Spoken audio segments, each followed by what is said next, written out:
Mi papá dejó a mi mamá por una mujer más joven. Ahora está enfermo y quiere que ella lo cuide. Mi papá dejó a mi mamá después de más de 30 años juntos. No fue una pelea. No fue algo mutuo. La dejó por una mujer más joven. Se fue de la casa sin mirar atrás.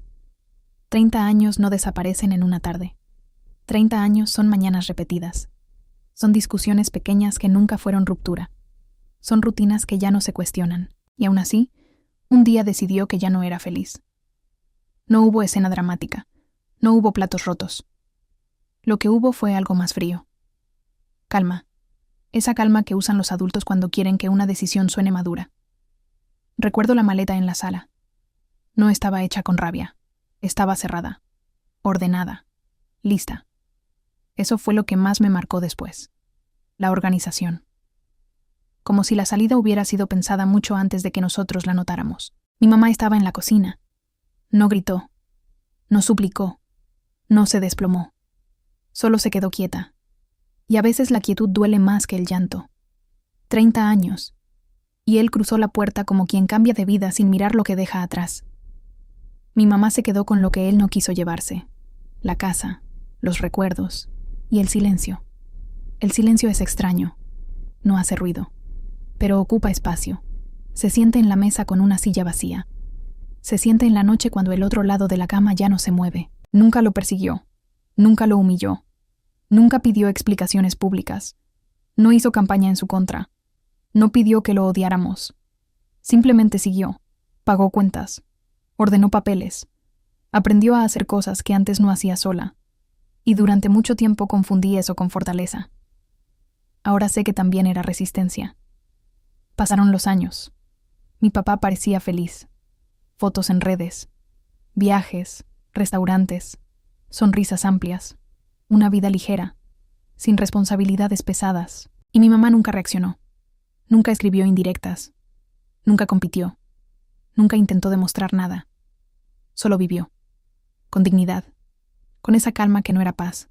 Era adaptación. Años después mi papá se enfermó. Al principio fue algo pequeño. Cansancio. Dolores que no explicaba. Citas médicas que se volvieron más frecuentes. Nada dramático. Nada que dé lástima inmediata. Pero lo suficiente para empezar a depender. Primero dejó de manejar distancias largas. Luego empezó a pedir que lo acompañaran. Después ya no era ¿me llevas?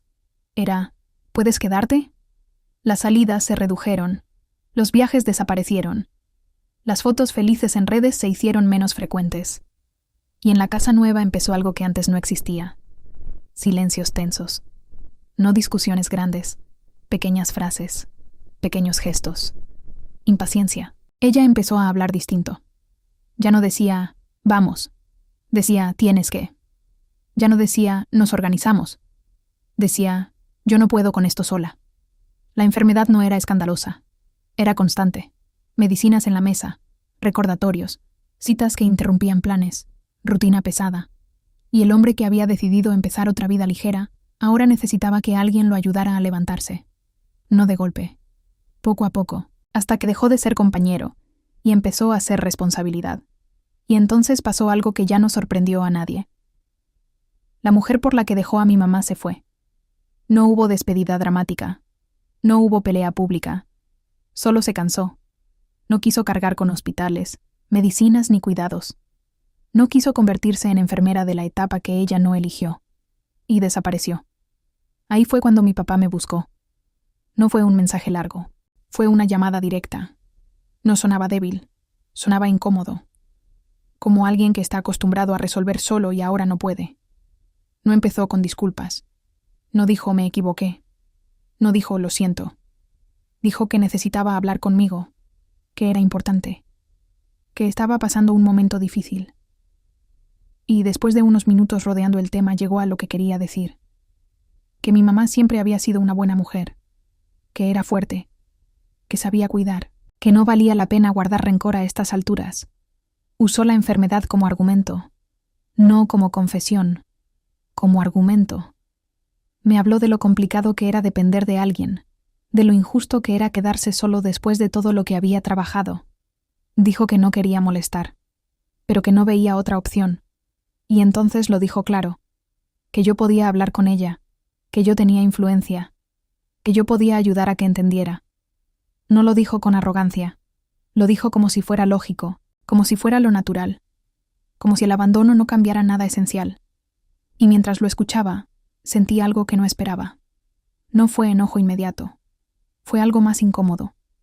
Fue darme cuenta de que él realmente creía que estaba pidiendo algo razonable, que no lo veía como abuso, lo veía como una oportunidad de reconciliación, como si el tiempo hubiera borrado la herida.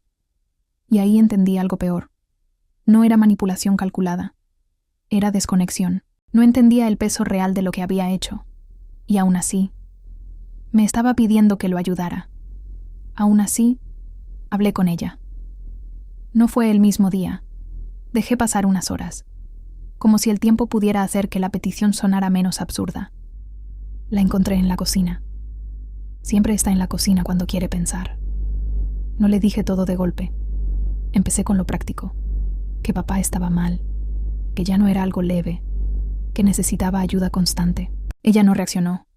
Siguió cortando lo que estaba cortando, sin acelerar, sin frenar. Entonces fui directo. Le dije que me había llamado, que quería que lo ayudara, que preguntaba si ella podía. No terminé la frase. No hizo falta. Ella entendió antes de que yo acabara. No levantó la voz. No cambió el tono. Solo me miró. No con enojo, con algo peor, con claridad. Me dijo que sabía que algún día esto iba a pasar, que cuando alguien empieza una vida nueva tan ligera, la parte pesada siempre regresa. No habló mal de él. No lo insultó. No lo llamó cobarde. Eso habría sido más fácil. Solo dijo que ella ya había cumplido su parte, que durante 30 años cuidó, que durante 30 años acompañó, que durante 30 años sostuvo, y que cuando dejó de convenir, él decidió que ya no era suficiente. Luego dijo la frase que no voy a olvidar. Yo ya cuidé a ese hombre cuando me tocaba. No hubo discurso después. No hubo explicación larga. Fue una línea recta. Un límite. Y en ese momento sentí algo que no me gustó admitir. Porque mientras la escuchaba, me di cuenta de que yo había ido ahí no como hija, sino como emisaria. Había ido a moverla. Había ido a doblar su decisión. Había ido a intentar que fuera más grande que la herida. Y por primera vez me dio vergüenza estar del otro lado. No discutí. No insistí. Pero me fui sabiendo que algo se había roto en mí también. Días después, mi papá volvió a llamar. Esta vez no sonó incómodo. Sonó molesto. No preguntó cómo estaba. No preguntó cómo estaba mi mamá. Preguntó qué había dicho ella. Le expliqué. No todo. Solo lo necesario. Que no quería. Que ya había cumplido. Hubo silencio del otro lado. No un silencio triste. Un silencio apretado. Y entonces cambió el tono. Dijo que mi mamá era rencorosa, que estaba dejando que el orgullo le ganara, que la enfermedad debería cambiarlo todo, que nadie debería pagar eternamente por una decisión, que el pasado no podía pesar más que la salud. Y ahí fue cuando entendí algo que me hizo ruido. No estaba arrepentido. Estaba incómodo. No le dolía haberla dejado. Le dolía estar solo. Y eso es distinto. Empezó a hablar de lo que él había hecho por la familia, de lo que había trabajado, de lo que había construido, como si eso fuera crédito acumulado, como si 30 años de matrimonio fueran un fondo del que pudiera retirar cuando lo necesitara. Dijo que no era justo, que después de todo lo vivido, ella no pudiera hacer este pequeño gesto. Pequeño, así lo llamó. Y esa palabra me atravesó, porque para él era un gesto. Para ella era volver al lugar donde la dejaron. Me preguntó si yo estaba de su lado. No lo dijo literal, pero lo insinuó. Que como hija debía entenderlo, que debía ayudar, que debía mediar. Y por primera vez no dudé. No me quedé callada. Le dije que no era rencor, era consecuencia. Le dije que la enfermedad no borra decisiones, que estar mal no convierte el pasado en error menor, que mi mamá no estaba obligada a cerrar un ciclo que él abrió solo. No gritó, pero dejó de hablar. La llamada terminó seca, sin despedida larga, y cuando colgué, ya no sentí culpa. Sentí algo distinto, claridad. Después de esa llamada no volví a insistir. No volví a hablar con mi mamá del tema. No volví a actuar como puente. Y no fue por rebeldía. fue porque entendí algo que antes no quería aceptar. Yo no estaba defendiendo compasión. Estaba intentando reparar algo que no me correspondía reparar. Mi papá tomó una decisión hace años. Una decisión adulta, pensada, ejecutada sin mirar atrás. Y ahora quería que la enfermedad hiciera el trabajo del arrepentimiento. Pero no es lo mismo. La enfermedad debilita el cuerpo. No reescribe la historia. Mi mamá no gritó. No celebró que él estuviera solo. No lo insultó. Simplemente decidió que no iba a volver al lugar del que la sacaron. Y por primera vez no intenté cambiar eso. Tal vez soy una mala hija. Tal vez soy dura. Pero también entendí algo que nadie dice en voz alta.